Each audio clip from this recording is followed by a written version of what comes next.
Now, personal related requirements like PPEs, correct?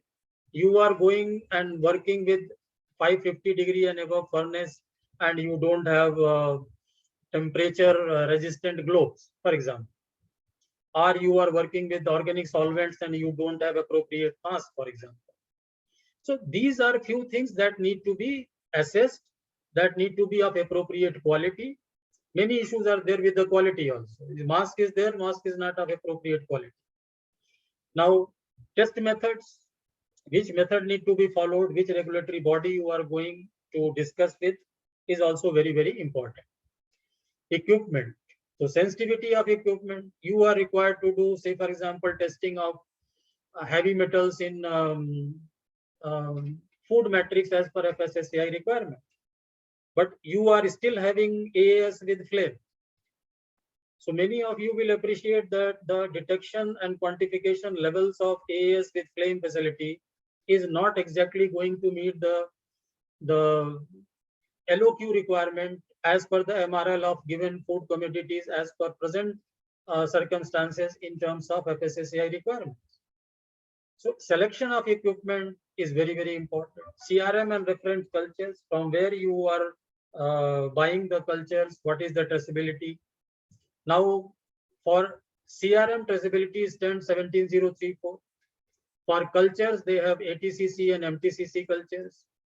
Calibration, again, what is the agency, whether the agency is accredited or not. What is the frequency, and post-calibration, what intermediate checks you are doing. Purchase of consumables, equipments. Consumable, basically, we are targeting high-end consumables, means supra pure, say, e-seeds in case of heavy metal analysis. Sampling and sample handling. If sampling is part of laboratory activity, then it need to be clearly understood. Macrobiological sampling or perishable item sampling. Regulatory bodies, different regulatory bodies like EIC, EPIDA, BIS, ICE board, they have their own sampling protocols. So lab and the person must be very clear that what sampling is required for which regulatory body. Sample handling is the activity within the laboratory. We need to keep the sample secure, keep the sample in a container which is not itself adding any contaminant or moisture or degrading the product and making it perishable. Then quality assurance parameters. In a laboratory, you must be practicing IQC, internal quality checks, ILC, interlaboratory comparisons, and PQ. Now, all these things are measure of your quality and competency, which will be reflected to either regulatory bodies or your customers or any third party who want to check your competency as a laboratory. Record keeping, we have discussed. If you are not having a very sound system of record keeping, it will create a lot of problem during assessments and audits, either by customer or by regulatory bodies. Reporting, the final reporting system is now it is recommended that slowly it need to move to LIMS system, laboratory information management system. But wherever it is not fully functional, we have very clear cut, hard copy, documented, filed and stored, which can be easily retrieved. Retrieval is also very, very important. Now with this, I hope you have got a flavor of what is GLP and what all points we have to take care in the laboratory. Now coming to give you some awareness about 17025. You must be seeing a slide where left hand side there are some small kids who are going to school, and we all have passed this stage in our life, maybe 40 years, 30 years, 20 years, depending upon your age. And right hand side is a picture where you can see some college going students are there. And last you can see the student is getting graduated from the university. Now the change is this, that in 2005 version, we have been instructed by somebody. That somebody in India was NABL, that you have to do this at this time, this way. So what is being done to us when we were in school? You have to get up at 6 o'clock. You have to put a school dress. You have to comb your hairs. You have to put bag. You have to do this. You have to do that. And by the time you reach school, 8:30 is prayer, and then 9:30 class starts. Then 1 o'clock only recess. All these things were. That means somebody is guiding, instructing you to do, and you are following. Now the system has so much matured in the process that for a regulatory body like NABL, compliance body, all the laboratories are now into colleges. Now colleges, what happened? We have gone to colleges also. So in college, what is happening that nobody is telling you to get up at 6 o'clock. Nobody is telling you that you have to come to college in school dress only or a college dress only. And nobody is really bothered about whether you are sleeping, you are in movie theater, or you are actually in the classroom.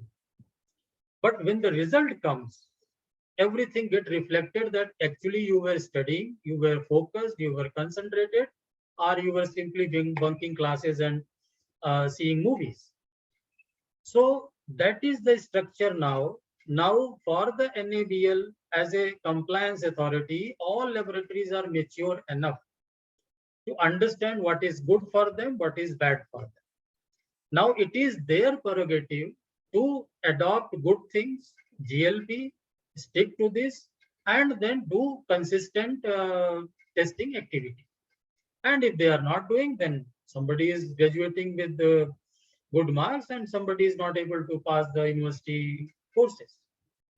So that is why in 2017 version, you must have seen that many relaxations is given that you decide how you want to do.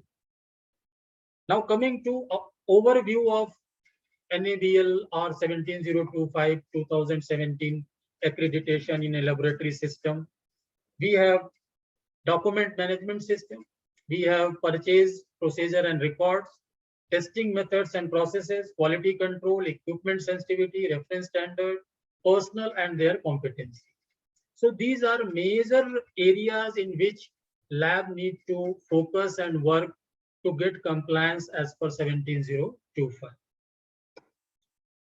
Now let us understand a very basic difference between certification and accreditation. Now we have heard this word certification. So what is the basic difference between certification and accreditation is very clear that in certification, there is no claim about the technical competency of the laboratory. So if your laboratory is 9001 certified, you cannot call that my lab is accredited. Unlike that, in 17025, there is a third party like NABL, who is taking a specific responsibility of technical competency of the laboratory. Once you are audited and accredited, third party is taking the ownership, and that is why you can see now a lot of surprise audits are going on. Many of you are in this program is from government sector and private laboratories, even research institutions. Unfortunately, few of our colleagues were not able to join from Nepal and Bangladesh.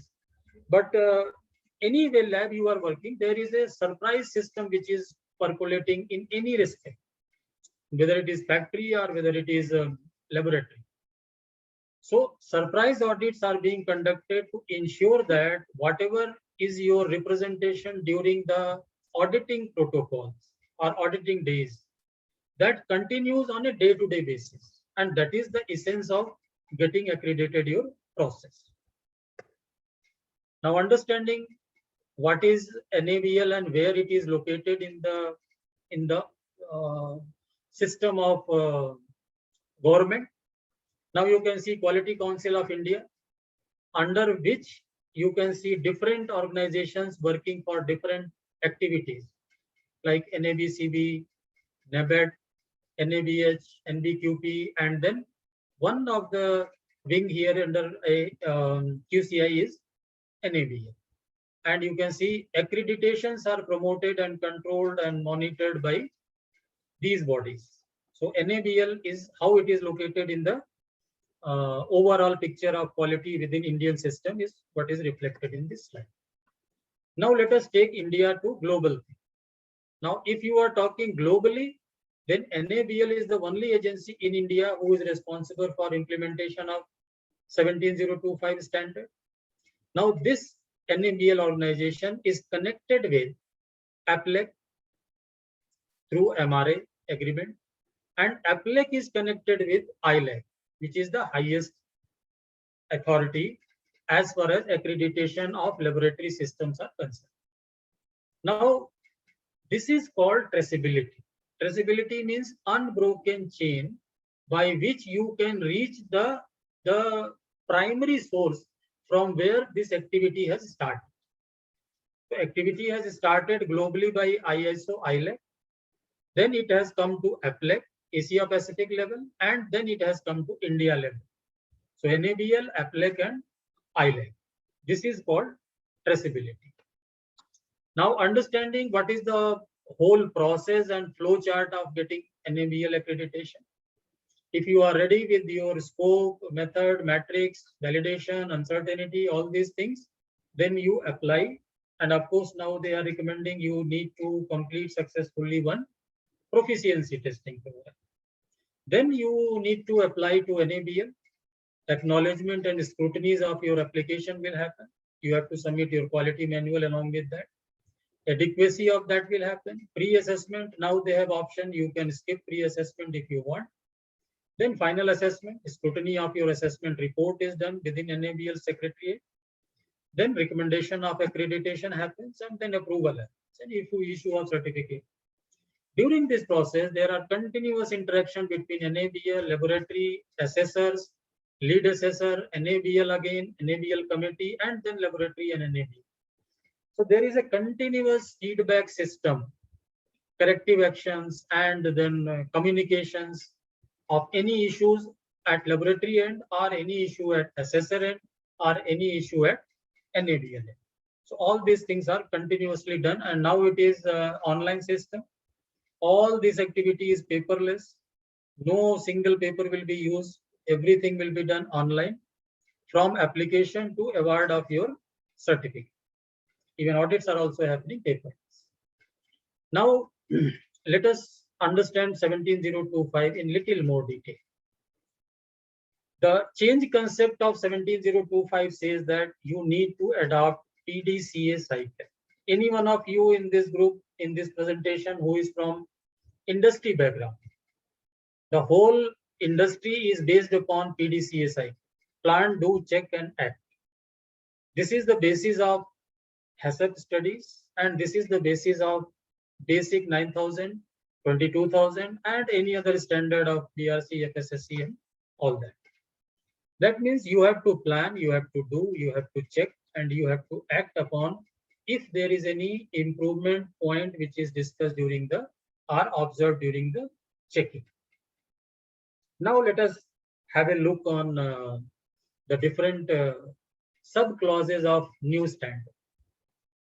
New standard is divided into 5 main sub clauses, which are further bifurcated into many sub clauses within the clause. Now, general requirement, you can say impartiality, confidentiality, term conditions, some normative references, and the scope of this standard. This you will see in the standard.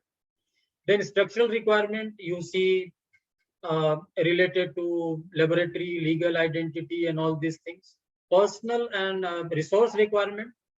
Resource, it is now general, personal, facilities, environment, equipment, metrological traceability, externally provided product and services. So what we were talking about purchase in previous slides is coming under this externally provided product and services. Process requirement. So basically, once the sample is received and you have started the activity. Now sampling is also included. So it may start in few cases from the sampling. If the lab, the scope of lab is including sampling. Otherwise, normally it starts with when the sample is received, decoded, and handed over to laboratory for testing. Then review request, what is being asked by the customer, what appropriate method will be selected, then what calibration intermediate checks will be done, whether the method is properly pre-validated and uncertainties are estimated or not. and what exactly lab is going to do during the testing of this specific sample. That is what we have discussed in previous slides, IQC, internal quality check. Now, internal quality check can be divided into many heads, like you can do spike recovery, you can do blind sample, you can do retesting of retained sample, you can do the same sample 2 times, duplicate testing, and there are many, and then calibration, then reference standard, then trained manpower. All these things are collectively calling for IQC. So what exactly IQC you are doing during the analysis of the given sample? Reporting of results, then what all was required by the client, what you have already committed to NABL, that this is the format in which I am going to give my report, and of course complaints, non-conforming works, control of data and information management system. We have discussed that slowly regulatory bodies are moving towards online system of data and document controls. Then we have management system requirements. There are 2 options given. We will see in due course, option A, option B. Then management system is not much changed other than this option A and B from the previous version. Then again, improvement, corrective action, internal audit, and management review. Now coming to clause 4, that is impartiality and confidentiality. Before in 2005 version, it was merely a statement which lab used to give and then close the chapter.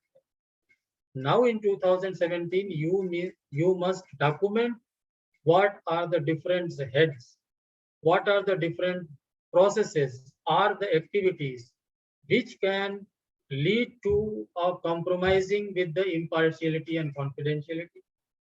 Then you need to consider this as a potential risk in your risk register and calculate the severity factor of the risk and try to document the mitigation plans.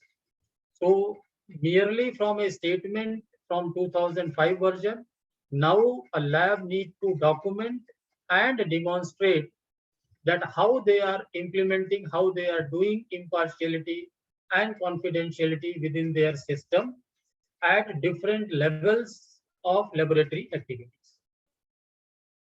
Now, structural requirement, we have seen that you lab need to formulate that this is our management system. He is designate quality manager. Although quality manager word is no more existing in the standard, you can name any name you can give to that person.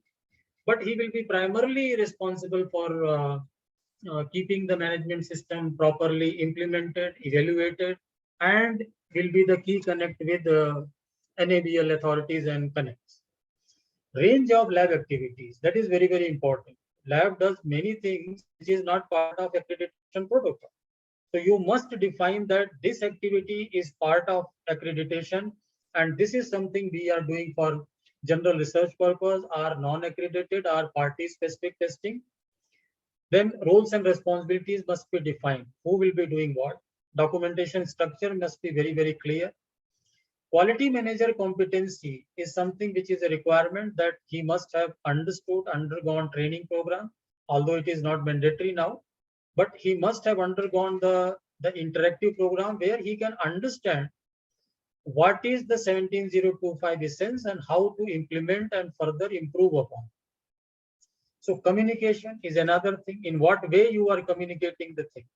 Since we have a discussion that now laboratories are into colleges, so regulatory body is not telling how to communicate. They are asking how you are communicating, please tell us and please show us the document of your communication. So this is the difference. Now we have started understanding slowly what is the big game changer from 2005 to 2017. And that is nothing but competency. Now competency here, quality manager competency is one of the requirements. In due course, we will see other competencies also.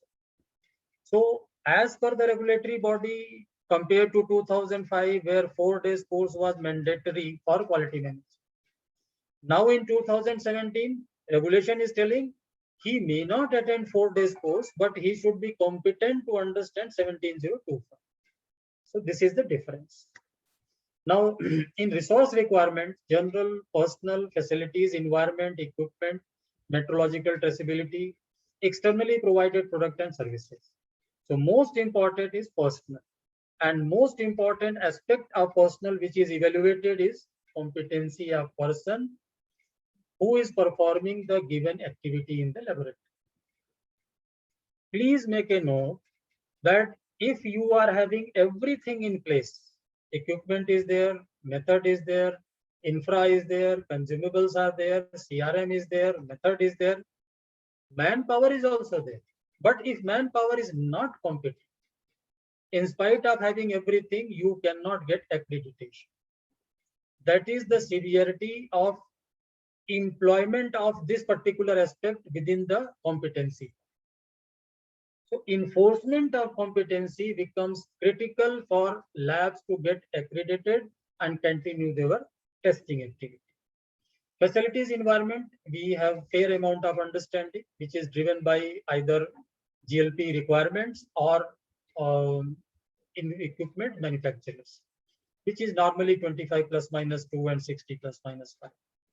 Equipment, we had a discussion in previous slide, it need to be sensitivity based equipment. Not only I have HPLC or I have AS, that is not going to suffice your purpose because you have already made your scope in the previous slide. Now, as per your scope, detection levels and MRL values in regulation, you need to choose the equipment. Metrological traceability. Before it was, if it is having a COA, you accept the certificate. With the certificate of analysis, you accept the CRM. Now it is clearly mandated to all the laboratories that whatever CRMs you are using, that must be having traceability to 17034 ISO. Any calibration you are doing is it must have traceability to 17025. Any PT participation you are doing, it must have traceability to 17043. So these are the traceabilities which are mandated by regulatory body. Externally provided product and services. So who is your vendor? Predefine it. What criteria you fix for the vendor? What quality checks you will do once the product is received? And how you will evaluate the intended purity or the effectiveness of the required critical consumable. So these things need to be documented. Now coming to process requirements, before we receive a sample to get tested, you need to be in dialogue with the customer. You need to understand that what customer wants rather than what you can offer. So this is another very critical change. You can do the comment, you can give the comment in the report as per the customer requirement. Now we are talking from the angle of giving conformity to the samples which are being tested in your laboratory. What will be your decision rule? How you are going to interpret the data? So you need to be very proactive, getting the written consent from the customer before you actually start the analysis. You have to communicate in writing that this is what is your scope is. Remaining thing is not in your scope. Particular decision rule will be followed. If the customer agrees, then only you are going to give the statement of conformity. Now coming to selection, verification and validation of method. Now regulatory body like FSSAI has their own testing methods. So wherever possible, if you are asking permission from FSSAI to give approval for your laboratory, then you need to stick to the methods which are prescribed by FSSAI for specific testing protocol. Sampling, if it is part of your laboratory, you need to comply with what you have written. And if a specific regulatory body is involved, like EIC or EPIDA, having two different sampling protocols, so you need to stick to that also. Handling of test and calibration item is very clear how you are going to do this. Technical records in a system, you have already documented what is quality record and what is technical record. Uncertainty of measurement, because on the basis of this only your decision rule will be based. And then ensuring the validity, we had a discussion in detail, IQC, ILC and PT. Then reporting of results, again in line with what customer wanted, in which format, you have been allowed to release the report by NAMA. Complaints we are talking about here is this, that any complaint which is registered, now there is a change from 2005 to 2017, that in 2017, the complaint cannot be received by the person who is involved in testing activity. Before it was not a restriction in 2005 version. So for complaint, you need to create a different shell in the system, or you need to ensure that the person who is involved in day-to-day testing is not directly receiving the complaint. And a complaint cannot be closed in 2017 version unless and until there is a written communication from the customer that yes, I am satisfied with the root cause analysis done by the laboratory, and I am closing this complaint raised by me. So this is a very important thing. Please take care of this. Otherwise, a lot of issues are coming during assessment on complaint handling and closing issues. Now coming to non-conforming work, it is as usual as 2005. Only thing that auditors are looking for many documentary evidences, control of data and information management system, wherever LIMS are implemented, maybe partially, maybe fully, that need to be calibrated, vetted for the accuracy. And wherever it is not implemented, that that system need to keep all the documentary evidence in hard copy or soft copy form in whatever way they have committed to NABL in their documents. Now coming to management system requirement. So we had a discussion that, sorry, in 2017 version, there is a requirement of, there is an option given, option A and option B. Now, what is this option A and option B? Sorry. Option A is basically you need to write a complete separate quality manual and system manual, right? Option B indicates that you can take help of your existing management system like 9000 for the clause number 8 only. That is, what will be the format, numbering of format, how internal audit will be done, how management review will be done, what are the associated forms and format with that. But it becomes very difficult to manage option B for a laboratory because 9001 is not going in the technical detail of a laboratory system. And please mind it that in option B also, you have to write a manual for clause 1 to clause 7. Only clause 8 you can take help or refer to 9001 manual. So again, it becomes a double work for laboratories. So most of the laboratories, wherever I have interacted till now, they are following option A, where they have separate dedicated quality manual and system procedure manual for the given testing activity. Now, internal audit, again, there is special focus on getting the competency need to be evaluated by the laboratory of internal auditor. Proper training and evaluation record has to be there, that who can do internal audit. Remaining clauses or conditions remain same as 2005, that if I am doing a process, I cannot do audit of my own process.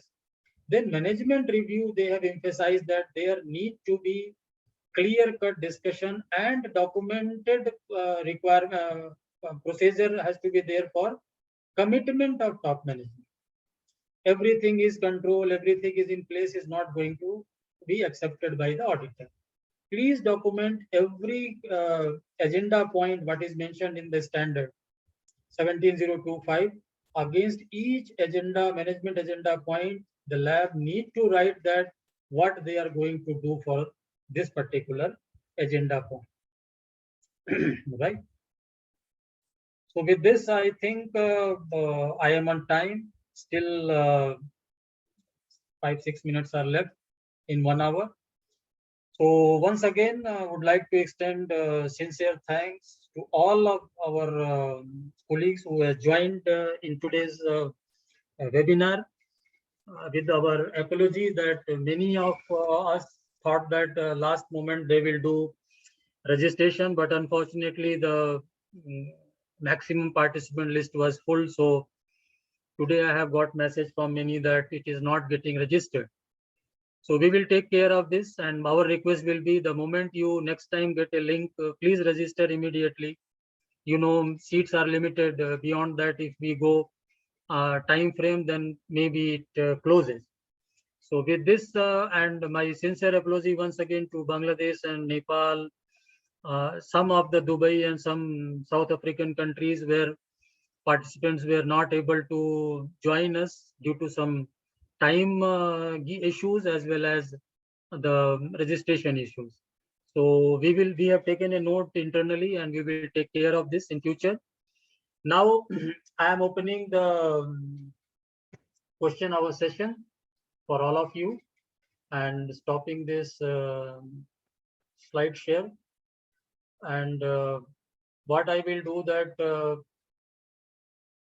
I will try to take up questions from how much we can do within 1 hour from all of you, and try to give as appropriate and a detailed answer which is possible in this constraint, 1 hour constraint. So yes, I think now you can unmute yourself and ask your question.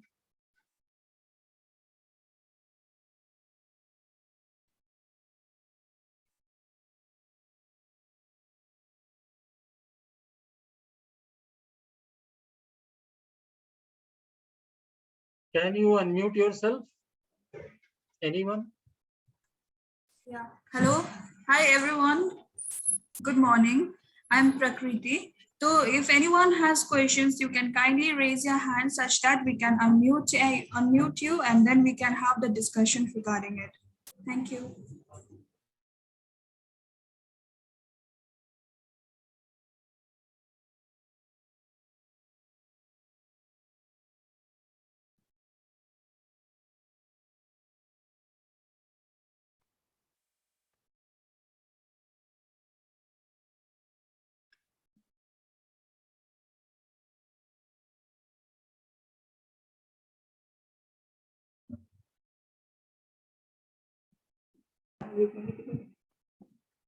Yes, Jyotsna.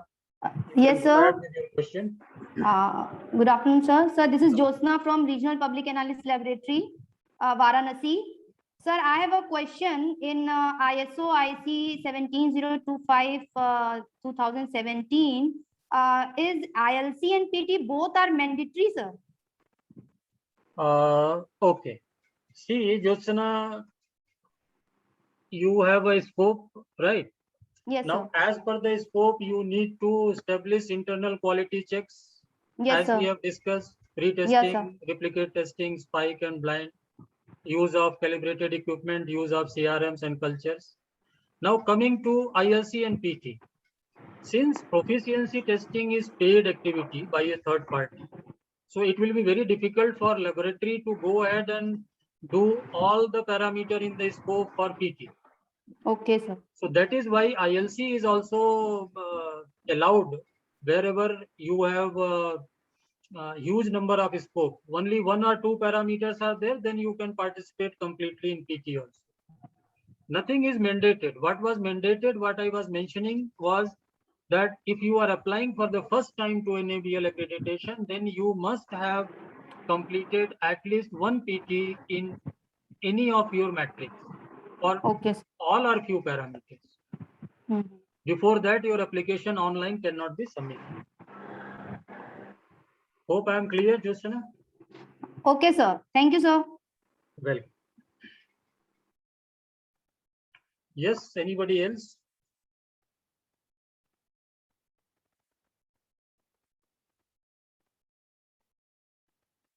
Yes, I think Abhijit. Hello. Yeah, Abhijit. Yeah, sir. This is Imran from Ulan Mahar. Imran from? Hello. Ulan Mahar. Ulan. Yeah. Sir, Okay. I am from a pharma background. My question is, we always heard 4 words: qualification. Yeah. Hello. Yeah, yeah. Validation, qualification, validation, calibration, and verification. So what are the difference between these? Okay. Qualification, verification, validation, and what else you told? Calibration. Calibration. Now, see, qualification and calibration is related to your equipment, right? Once you install a equipment, then qualification need to be done by the manufacturer. Operational qualification, basically they are calling. So whether the proper UPS system is there or not, whether the proper environment is there or not, whether proper exhaust system is there or not, proper lighting is there or not, proper space and height and table and all those things are qualification criteria of equipment. Now calibration again depends upon what equipment you are using, which part need to be calibrated, and what should be the traceability we have already discussed. Now coming to verification and validation, this is related to your method which you are using. Now if you are using a method which is traceable in a sense, you can take it up that it is published by a regulatory body, national or international. And if you are using that method in your laboratory, then you need to verify the method. Verify for what? Verify the method that what claims has been made in the given standard method in terms of recoveries is being met by your laboratory, that is by you, your process, your chemical, your reagent, and your equipment. If you are able to meet, then only you can use that internationally validated method. Now, validation means if you are doing a change in the validated or traceable or reference method, then what change you have done, small change here and there, that need to be validated, and it has some 7 to 8 different protocols of validation, like your linearity, recovery, LOQ, repeatability, robustness, and so on and so forth. Okay. So I think I'm clear to you, Imran. Verification. Verification, I told you, no, verification of method that you are not doing any change. But if you are adopting a method directly, you cannot adopt. You have to run the method in your lab and meet the recovery requirement of the method. Suppose method So says my question is regarding our instruments. Sir. Your question was regarding Instrument calibration, verification, and qualification. Instrument. Acha, okay. Instrument. Yeah. See, IQ, OQ, and PQ. You are telling. Yeah. So installation, IQ, we have discussed. OQ means operational and PQ is performance. So verification of the performance which the manufacturer has claimed, right? Suppose manufacturer has claimed that this machine will have a signal to noise ratio of X.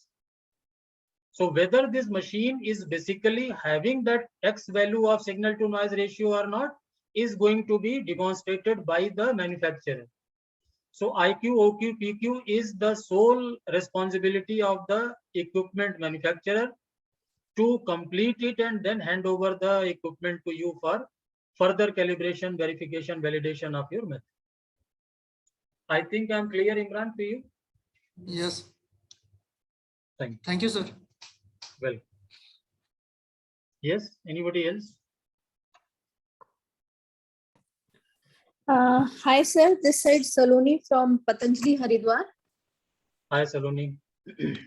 Sir, I have two questions. First one is what should be the minimum number of labs if we are conducting an ILC program? Okay. Now, in terms of any ILC program you are conducting, you need to either you are becoming part of that or you are planning to conduct ILC. Sir, we are planning. Suppose we are conducting an ILC. If you are conducting, the number of laboratories must be minimum 5. And why we are telling minimum 5? Because ultimately you will be declaring Z score out of this ILC. Yes, sir.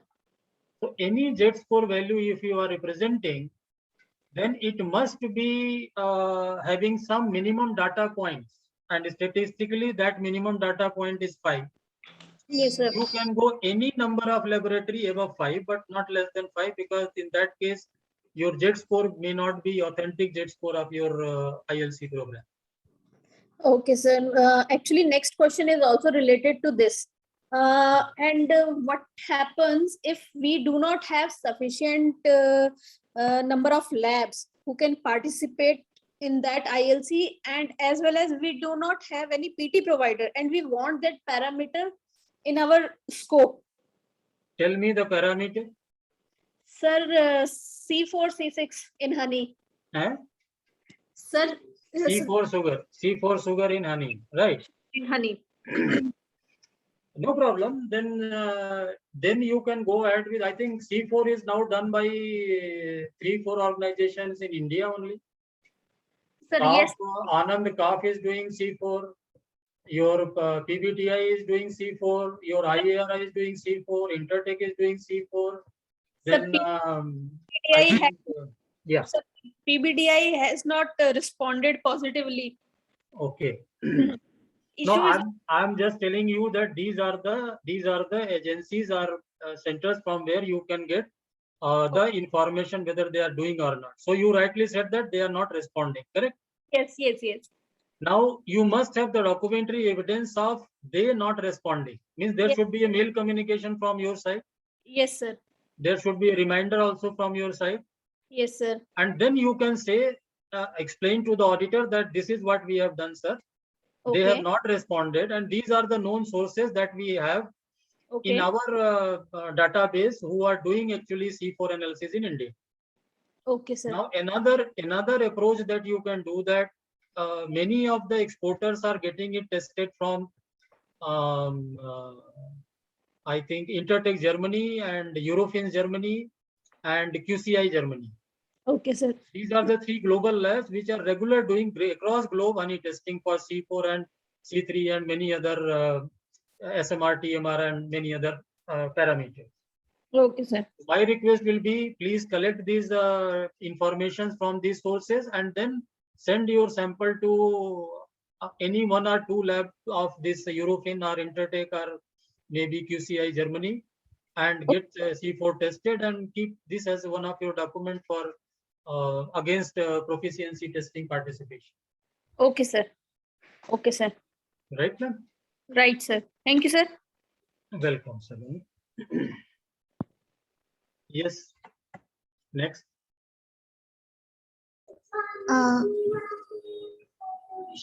Yeah, Nafisa, go ahead. Yeah, I wanted to ask one question. I'm Nafisa from Hyderabad. I'm working in a testing lab itself, pharmaceutical testing lab. So my question is, what are the microbiological intermediate checks that I need to take care before the NABL audit? Microbiological intermediate check. Yeah, as you said, we need to maintain certain type of checks, right? Control things. So Okay. In macrobiology you are talking. yes. Okay. See, first of all, you need to define, Nafisa, what is your scope, right? Depending upon your scope, your intermediate check will have different dimension and protocol to follow. Suppose in macrobiology, if you take what checks you need to be having in place for perishable item, it is different. For packaging material, it is different. For non-perishable, it is different.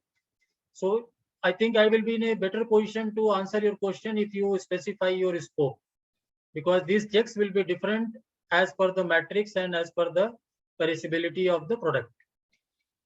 We cannot generalize it. Hope I am clear, Nafisa.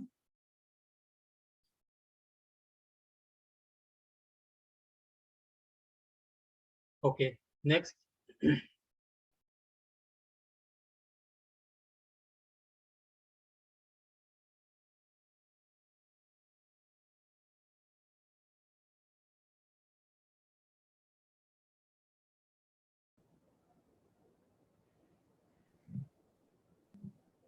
Hello.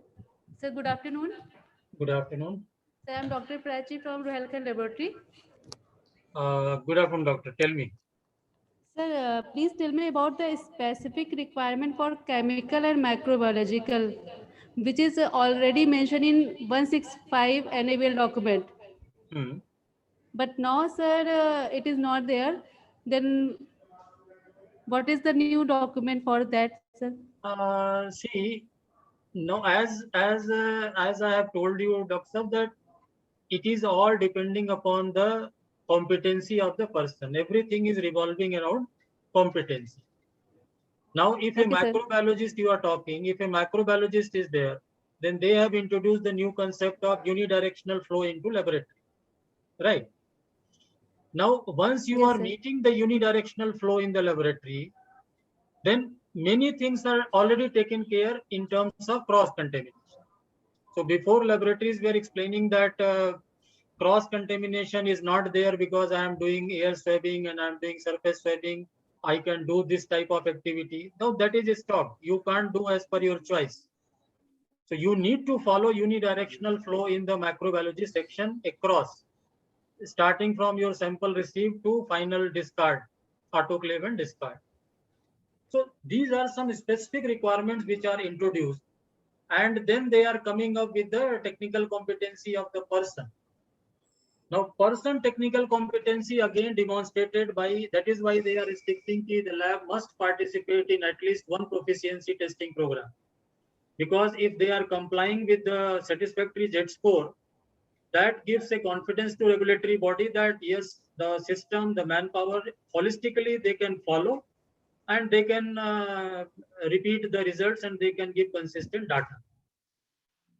So as per 165 is concerned, although it is removed, but many things are silently being followed across laboratories. And as far as microbiology is concerned, they have specified unidirectional flow as a new requirement to take care of cross contamination. And sir, what is the reference if I talk about the ILC or we can for the training record, then I set a parameter that this is our criteria for the passing of the candidate. Then what is the reference of that criteria? If I take about the ILC or PT, ILC or training to the person. Mhm. That means for ILC you cannot help it because you Yes, need to go by Z IQC, score only. ILC, so I know that the Z score is Yes. 2, but in case of IQC, Yes. what is the IQC, ma'am. how Yes, can we decided the criteria, sir? correct. For IQC, ma'am, already like you are doing retesting, correct? Yes, sir. Yes, sir. Or Yes, sir. or replicate testing. So whatever method you are following, when you have done the verification of method, when you actually found out the uncertainty of the method. So if you actually do the testing, how much variation comes, and that is why it is now mandated that the uncertainty component you need to include all the possible present analysts in the system. More and more variation need to be included. So how much difference is actually coming in the repeatability studies or uncertainty determination, that can be taken as one of the criteria for accepting the IQC results. Many places Yes, sir. in sophisticated places, they have already written the method already specifies that, say, for example, pesticides or anything which is in sub ppm levels. So method has already defined that 70 to 130% recovery is acceptable. So minimum 70, if your method recovery is less than 70, you cannot go ahead with the acceptability of the results. So it is purely dependent on what value you are getting, the difference you are getting in the repeated testing while you are performing uncertainty or method verification stage. So on that stage, whatever variation you are getting, that variation becomes your acceptability. Okay, sir. Thank you, sir. Welcome. Yes, next. Hello. Hello. Yes, ma'am. Yeah, this is Dr. Kanupriya. I just wanted to answer the queries related to microbiology. Yeah. I'm from ITC LSTC Pune.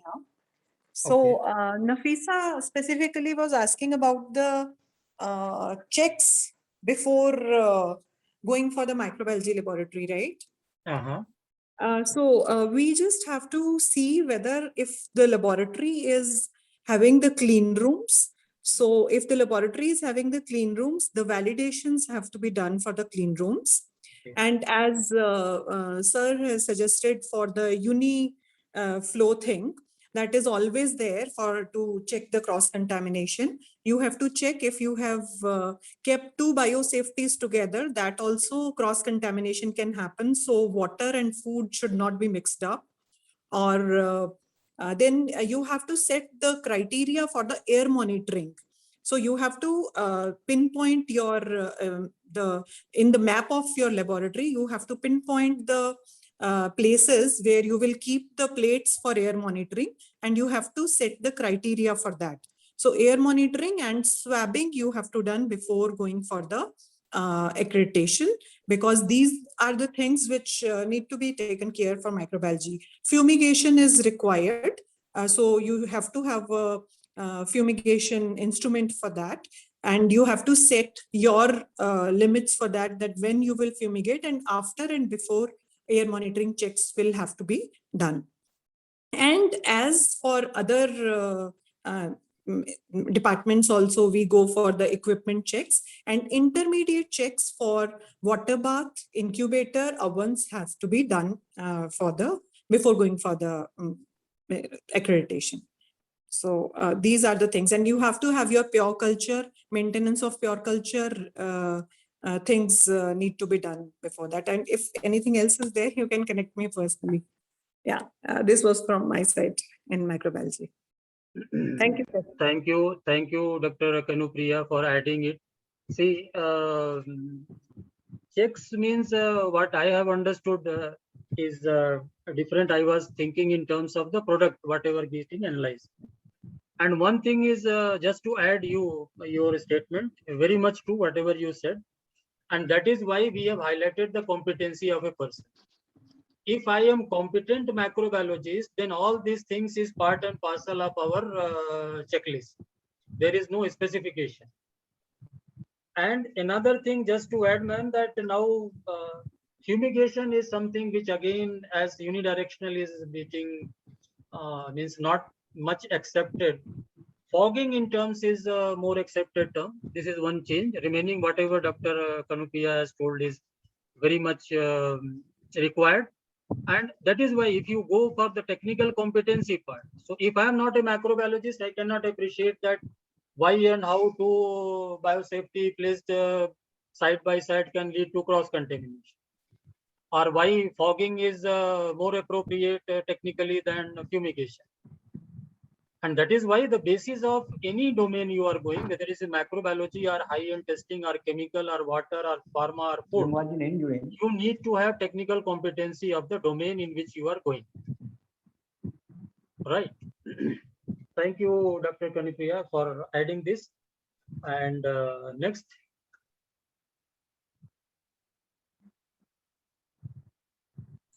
Yes, sir. There is Mr. Pramod Kumar who has got some queries to get sorted. Yes. So he is there. Yes, so you can take his question. Yes, sir. Mr. Pramod, you can continue with that. Yes, sir. My question is, in laboratory, both person, technical and non-technical person are present.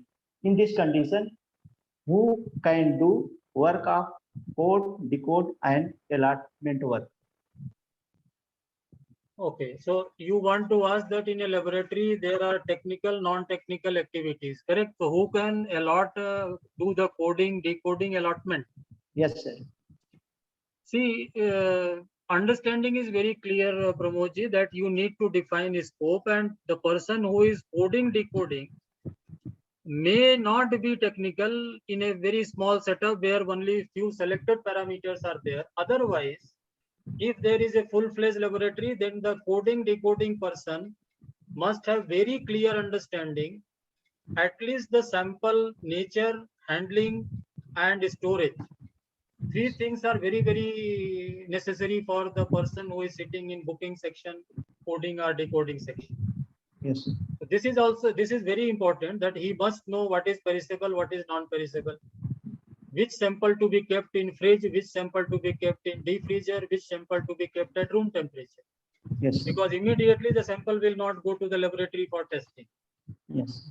But he may not be technically competent to operate a machine, equipment in and do the analysis in the laboratory, but at least nature of sample, sampling protocols, that should be very, very clear to the person who is doing some coding, decoding, and of course the different formats in which he will be further allocating the sample and further booking the sample. Suppose he is doing through LIMS, so he should Yes. have very clear understanding of this parameter which will go to which section. Right, Pramodji? Yes, sir. Thanks. Thank you. Yes, next.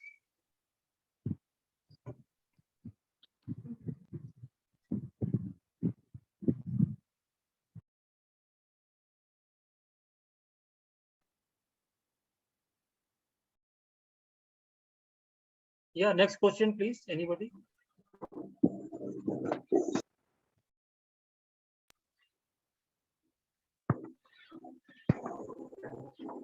Hello. Hello. May I audible? Yeah, yes, sir. Audible, sir.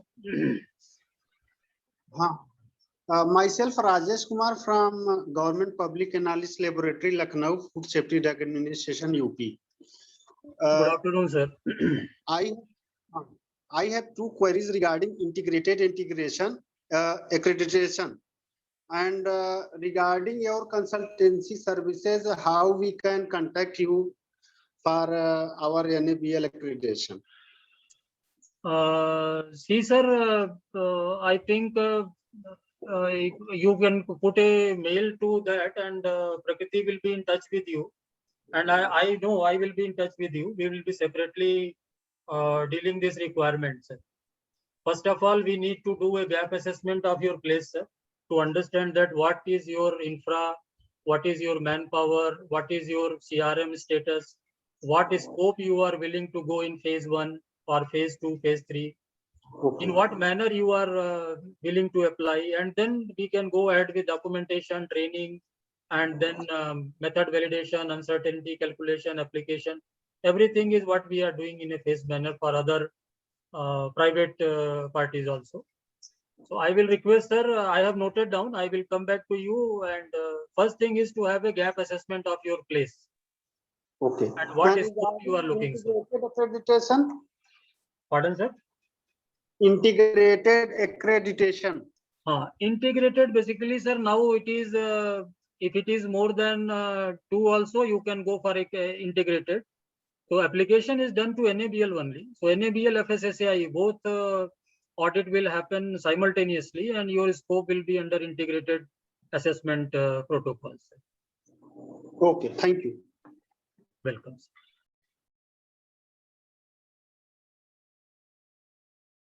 Yeah, next. Hello. Good afternoon, sir. Yes, Mr. Basu, tell me. Decision-making rule, please explain, sir. Decision-making rule is a little complex. I don't product, know whether I will product- be able to explain you in 2 minutes, but let me try. my product to SA limit is 98 to 102, sir. Pardon? My product to SA limit is 98 to 102%. My measurement of uncertainty is 0.9%. 1 second. Tell me the range. 98 to 102%, sir. 98 to 102%. Okay. Measurement of uncertainty is 0.9%. 0.9%. How to take the decision-making rule for results? Now, what is this product, sir? The product is fexofenone hydrochloride. It's a pharma product. Yes, sir. So why in pharma product you want to apply decision rule? That's why I'm asking. No, I'm asking you why you want to apply decision rule to pharma product. I cannot understand. You need to apply or not. Yeah. Okay. See, if you go to decision rule, it is very clearly mentioned that if the specification is having inherent decision, then you cannot apply decision rule. You yourself told that your specification is 98 to 102, right? Yes. Now this means that your stated regulation has already included uncertainty and given you the range. Now here you cannot apply any uncertainty, any decision rule. If any value is not between 98 to 102 is failing, whether at higher side or lower side. Clear, Mr. Basu? Okay, sir. Thank you, sir. Now just to give a glimpse of others also in this. For example, suppose there is a pesticide whose limit is say 1 ppm. Yes, sir. So always contaminant limit will be maximum, right? And say there is some FRK product where protein requirement is 12% minimum, right? And there are some values like pH. So 6 to 7 is the pH range of a given water sample. So if you see in the food testing scenario or any testing scenario, either you have a MRL value, maximum value, or you have a minimum value like protein. MRL value means maximum is some pesticide, or you have a range like pH value, or you may call as refractive index, for example. Now refractive index is a range. Yes, sir.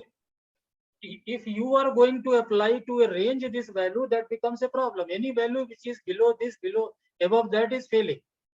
All your pesticide formulation, the standard BIS standard clearly specifies that the claim value say 30 plus minus 2. So any value beyond this range is failing, whether it is upper range or lower range. Yes, sir. So where the regulation has already included the uncertainty, you further should not include the uncertainty. Okay.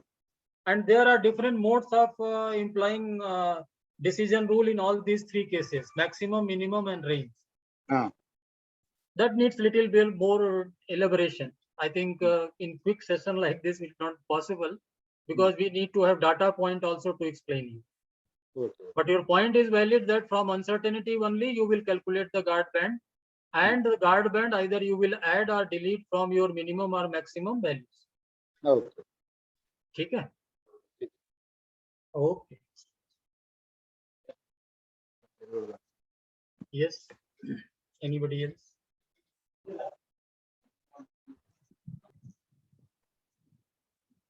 Hello. Yeah, Pooja, tell me. Hello. Hi, sir. Good morning. Sir, my question is that how will I get the certificate for the training program like for GLP or ISO 17025? How can I get the certificate for the same? Yeah, ma'am. This is what we are. Is there now any we are like going to procedure have, for yes. like training Now- program? Sir? Yes, yes. Now we are going to have a series of For this certificate training, programs. can I get the? Okay. Pardon? Okay. Yes, Pooja, go ahead. Tell me.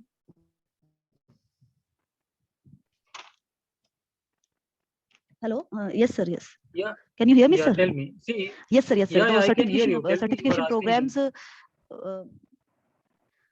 Yes, sir. I just want to Yeah, we are going to very know soon that start. Maybe. how can I get the certificate for the GLP? Yes, Okay. I think Prakriti must have noted it down, and she will connect with you. And you can, mail ID is already given, prakriti@akdholding.in. You can write your request that which training you want, certificate training. Okay. Okay, Right. sir. Okay, sir. Thank you. And Okay, thank you, sir. okay. Yeah. Yes.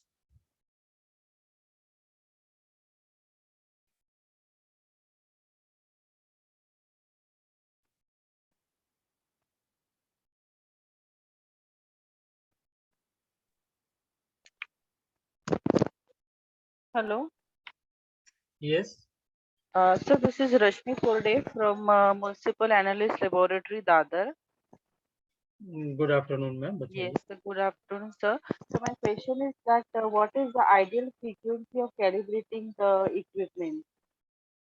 Frequency for equipment calibration, ma'am. Yes, sir. So Okay. generally, it is like we are doing it every year, but it is necessary that we have to calibrate the instruments every year, or we can increase the frequency. Calibration, ma'am, although frequencies are defined in NABL document, you can refer it. But again, they are stating that what is the frequency of uses. This is one condition which is laid down there. And what sensitivity, what type of sensitivity you are looking for. Say, for example, I will give you example.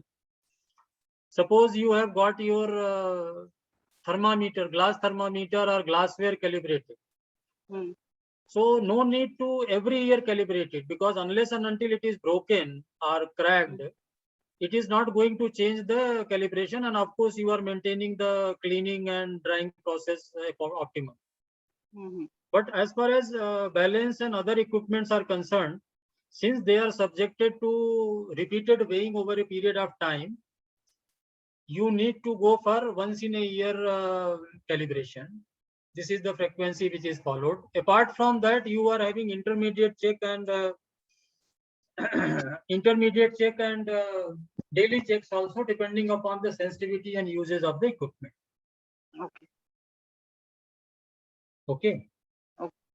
Further detail, if you want, please write down to the email ID. We will respond in detail with Yes. document, and if you can specifically tell which equipment you are asking or which all equipment you are willing to know the test calibration frequency.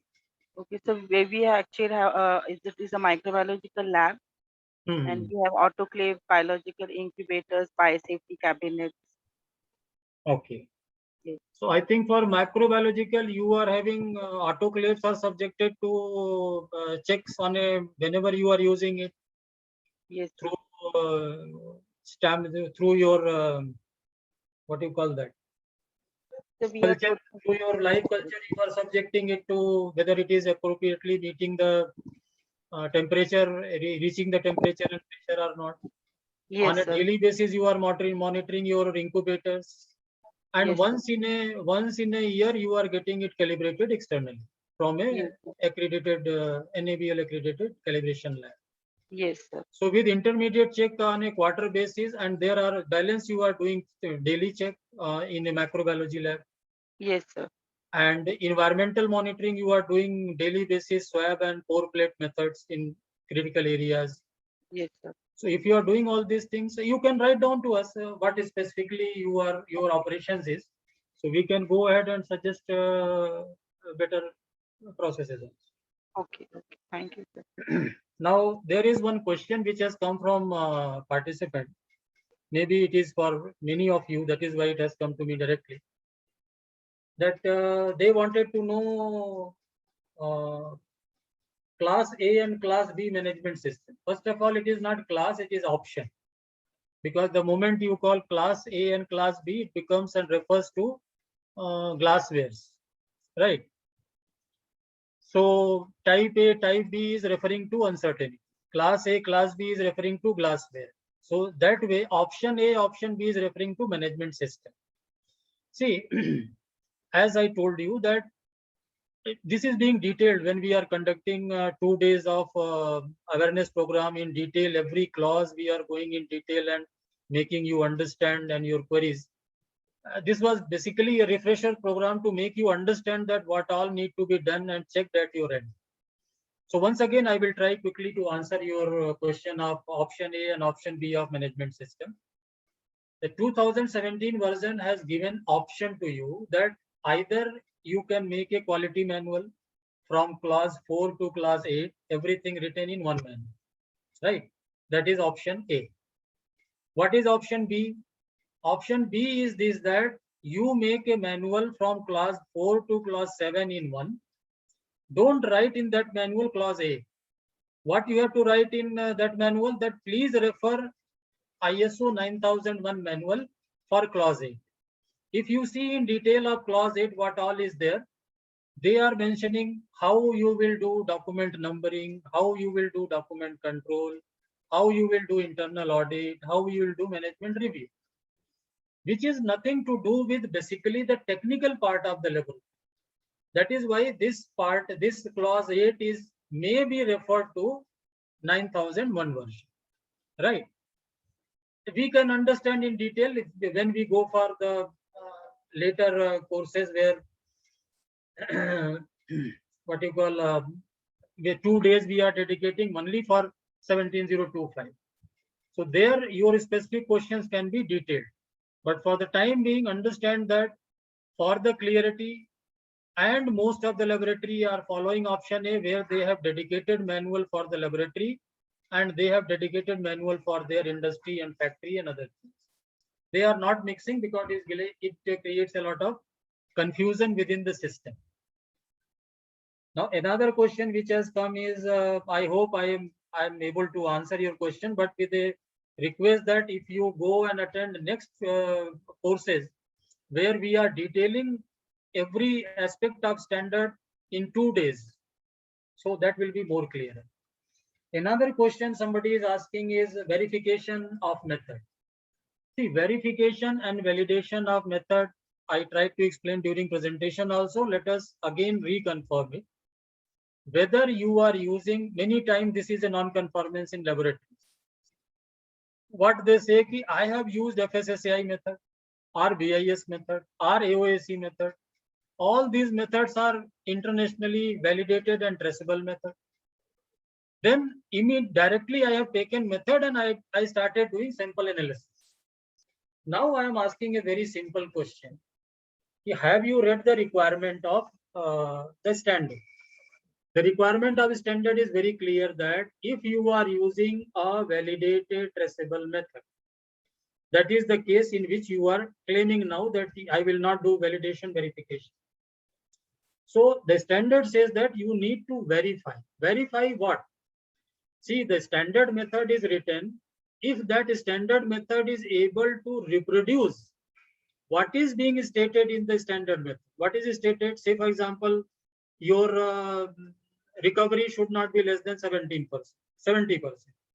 If this is the requirement and you are following the method and you are not getting recovery of 70%, now what will happen? You need to again do the method, and if you are not able to meet, then you cannot follow the method. So verification of method is must. Another angle let us try to include here.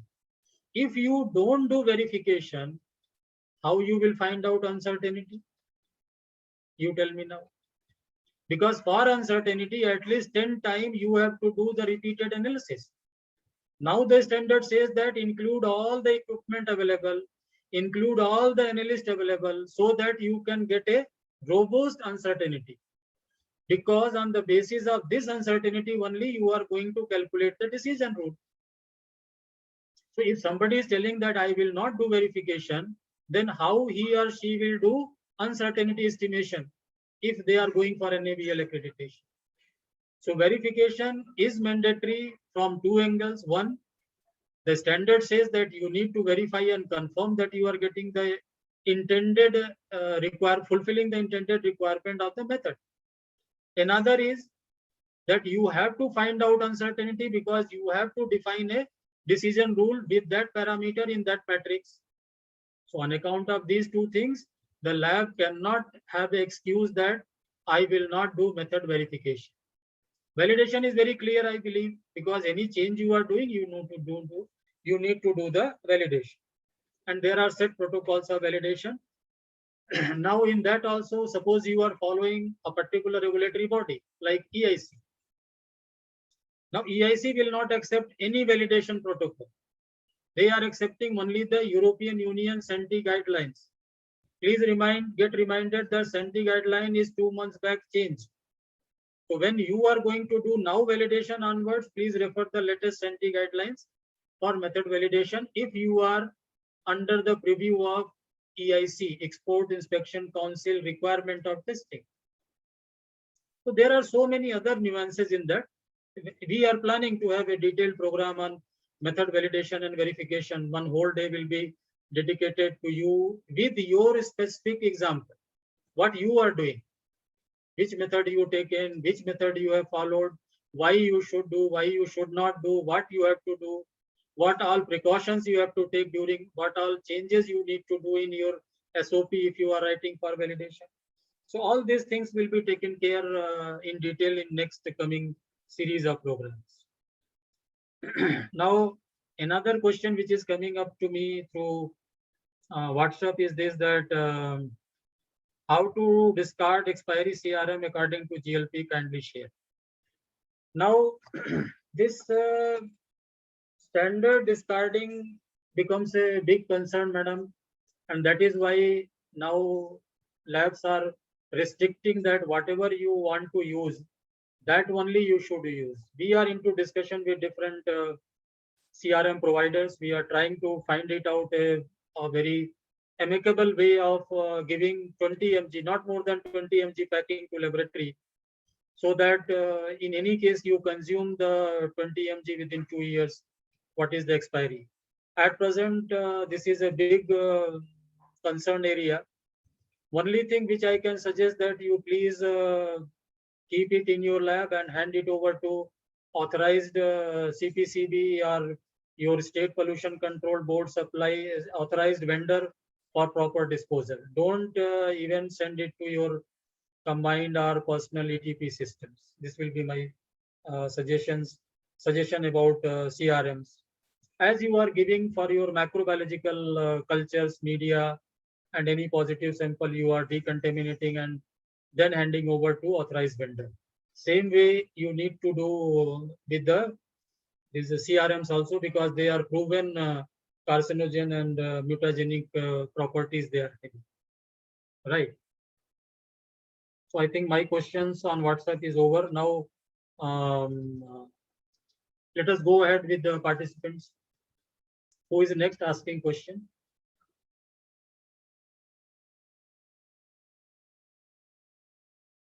Yes, next.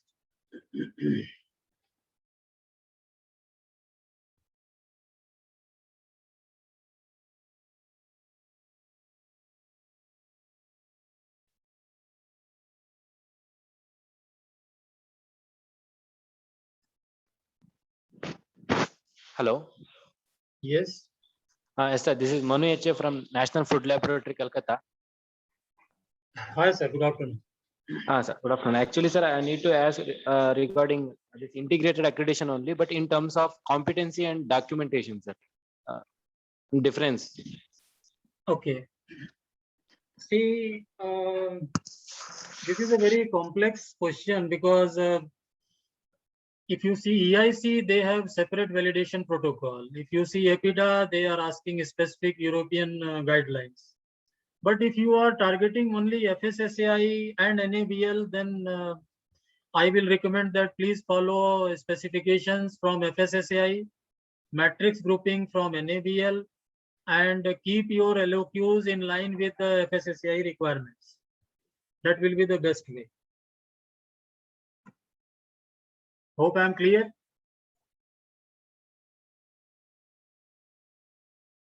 Hello.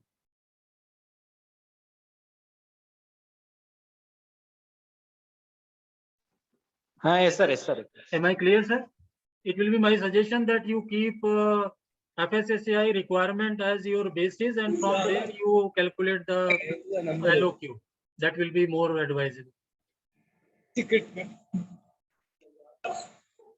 Yes.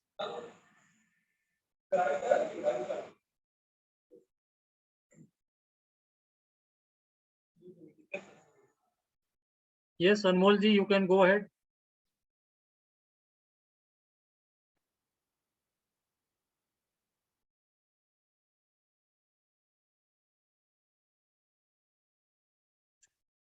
In the meantime, I'm getting another response on WhatsApp that some lab is having 40 micropipettes.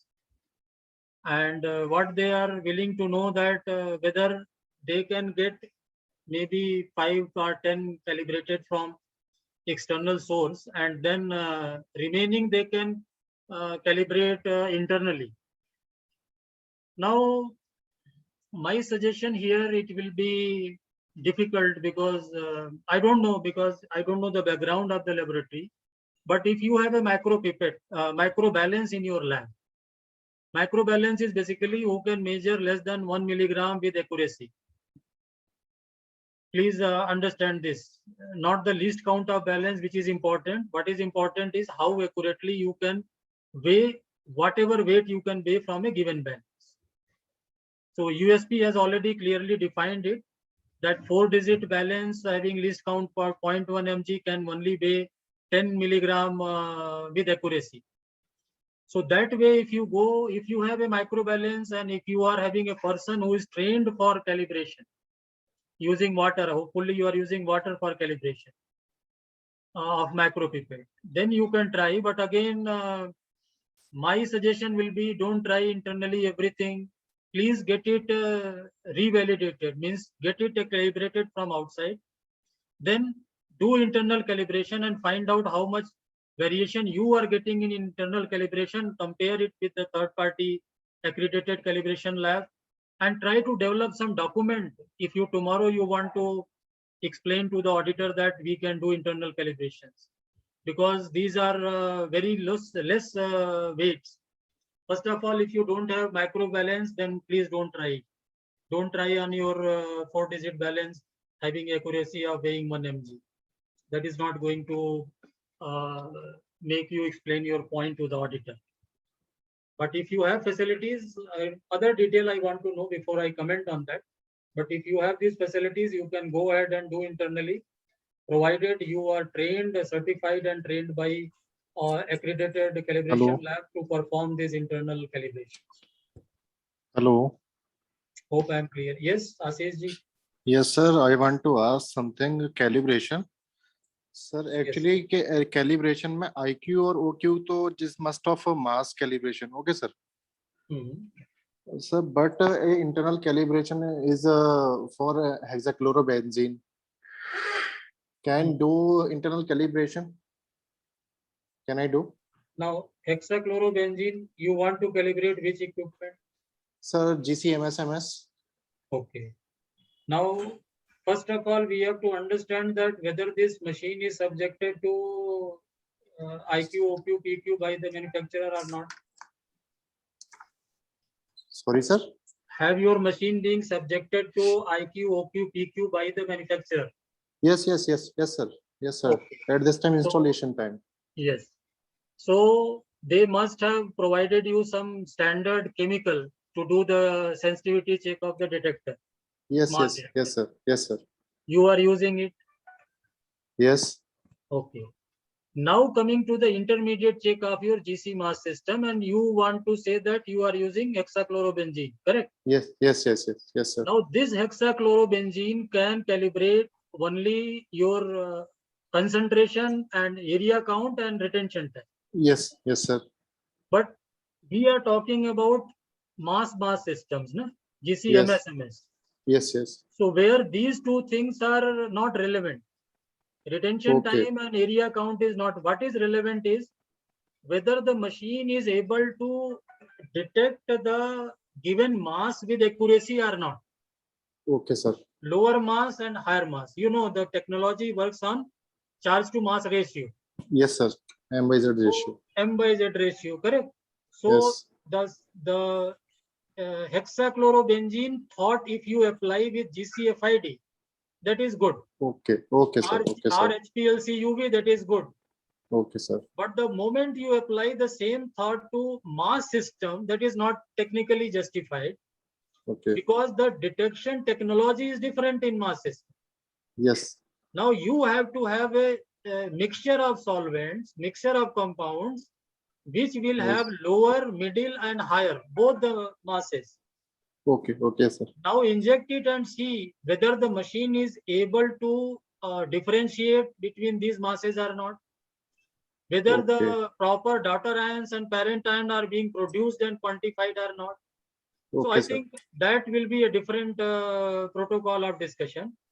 But using hexachlorobenzene for mass calibration, maybe you can say that my injection precision is okay, my column is okay, my detector is sensitive enough. But again, the auditor will be asking that, forget about all these things, boss, you tell me whether your mass detector will be able to differentiate lower mass, middle mass, higher mass with accuracy or not. Okay, sir. Got it, sir. Getting my point, sir? Got it, sir. Thank you, sir. Thank Thank you, sir. Yes.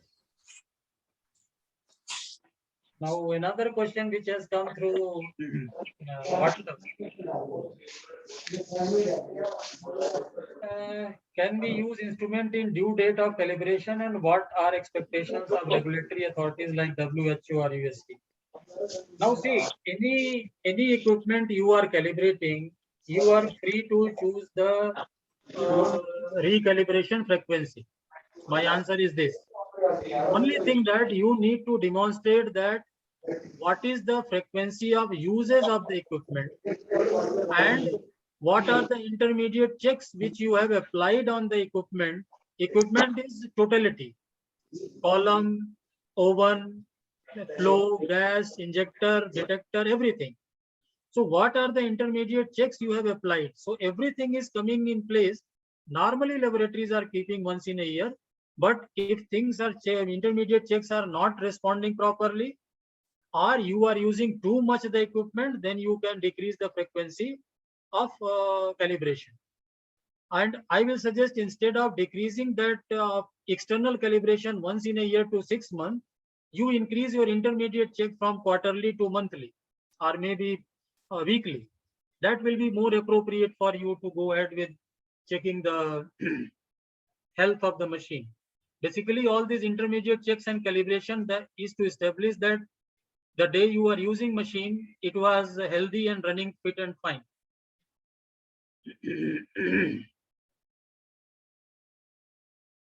Now another question which has come through WhatsApp, that can we use same sample by dividing into 2 parts for micro and chemical analysis?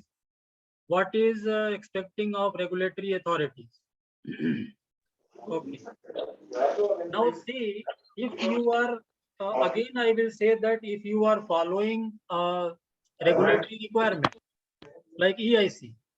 Now EIC is very clear that you have to do separate sampling for separate testing. Unlike FSSAI, FSSAI says that if it is non-perishable, you can sample it, give it one sample to laboratory, and if it is micro also need to be done in that, then first the sample will go to microbiology lab. They will do the sampling and remaining sample will be again given to chemical testing. So this protocol need to be followed. So exactly it is not clear from the question that if you are following EIC, then that is not allowed, because already you are getting separate sample for microbiological and chemical analysis. But other than that, if there is no regulatory enforcement, you can bring the total sample. If both has to be done, please send sample to macrobiology. They will do sampling. They will keep the macro sample with them and hand over the chemical testing to you, and you can go ahead with them. Kindly talk about decision rule. Now, as I told you in detail that very quickly within 5-10 minutes, now only 8 minutes are left. It is not possible, and please give your queries to the mail ID. And if queries are sufficient, numbers are there, we can plan dedicated training program on decision rule. That's not it. Yeah, somebody is asking any question?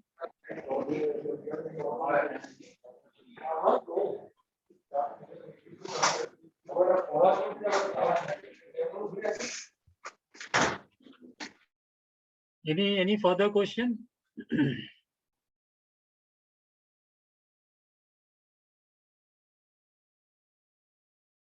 So if there is no further question, I will request that please go ahead and update your requirement with Prakriti. Mail ID is already shared with you. Registration form is there. Mail IDs are there, prakriti@akdholding.in.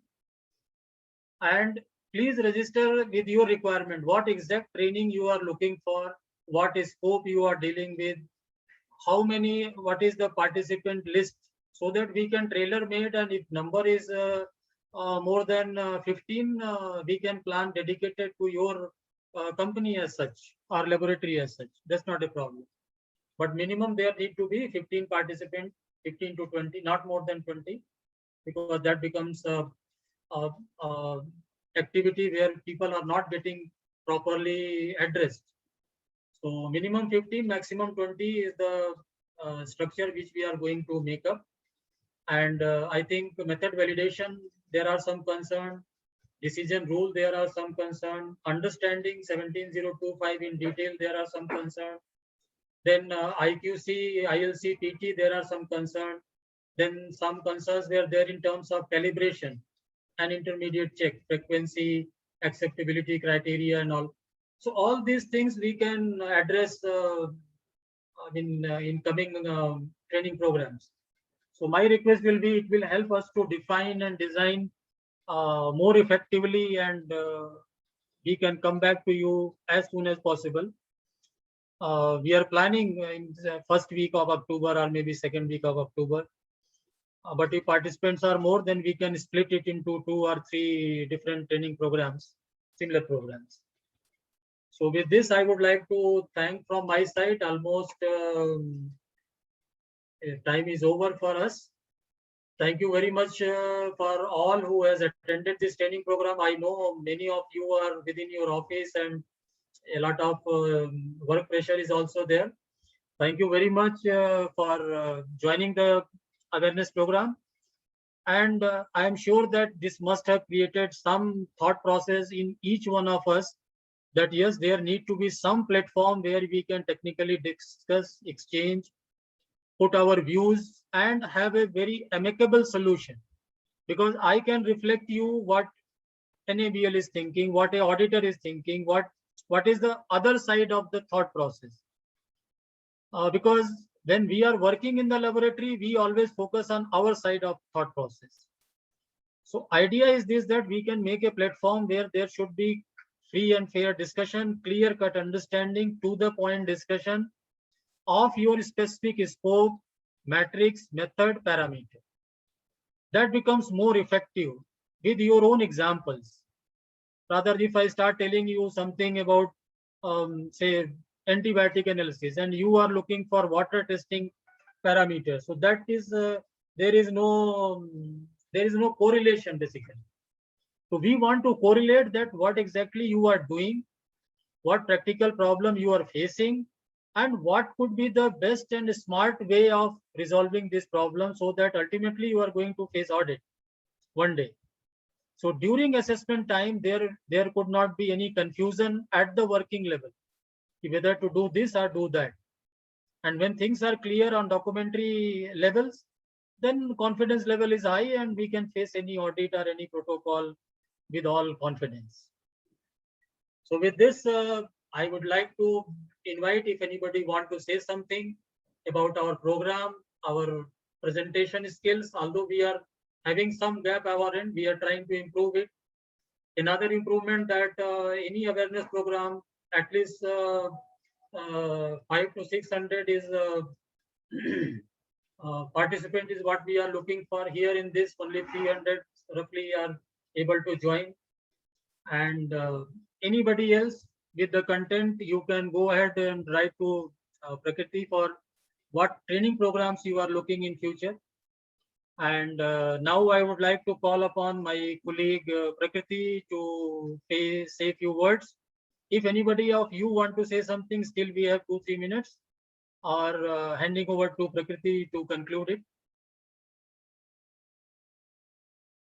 Yes, Prakriti. Yeah, hi, good afternoon, everyone. Thank you, everyone, for joining.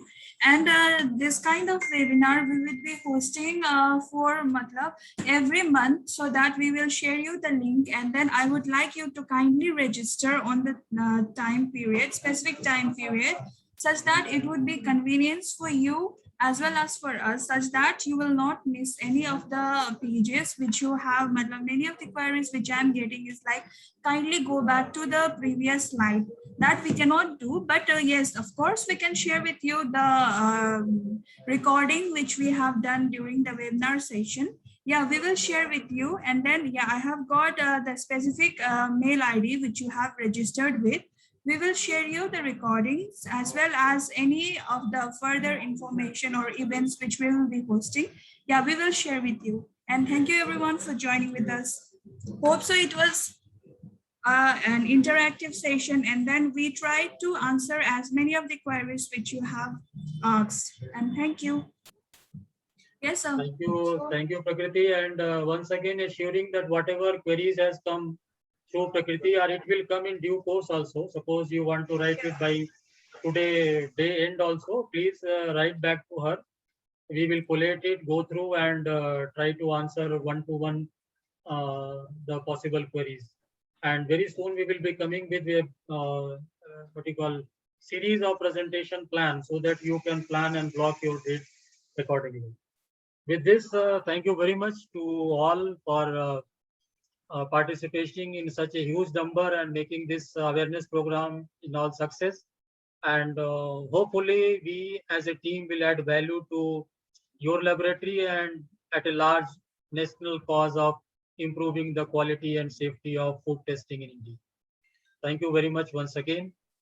Have a nice day. Bye-bye. Thank you. And then, yeah, I have shared my mail ID. So you all can share all your queries. So we will try as much as queries to be clear out. And then Manoj sir will be there to clear all, to clarify all your questions. Yeah. Sure. And thank you very much. Thank you. Bye-bye. Take care. Bye. Thank you.